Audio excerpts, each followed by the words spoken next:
Bien, on se propose dans cette vidéo de déterminer le nombre de diagonales que compte un polygone régulier de côté n.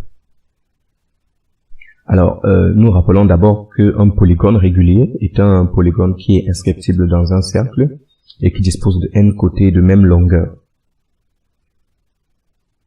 Alors, si nous désignons par grand N le nombre de diagonales, alors ce nombre sera égal au nombre de segments formés par deux points quelconques du polygone, c'est-à-dire lorsque nous prenons deux points quelconques du polygone, le nombre de tels, alors moins le nombre n2 de côté du polygone.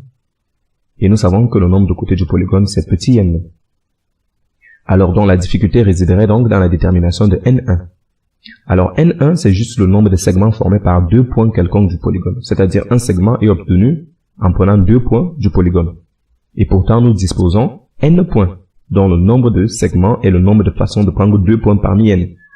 C'est-à-dire le nombre de façons de prendre un ensemble à deux éléments parmi n éléments. Ce qui donne une combinaison de 2 dans n, qui est n facteur de n-1 sur 2. Alors, donc, finalement, grand N, c'est n1 moins n2, c'est-à-dire n facteur de n-1 sur 2, moins n. Après factorisation, nous trouvons n facteur de n-3 sur 2. Donc, le nombre de diagonales que forme un polygone régulier de n côtés est n facteur de n-3 sur 2.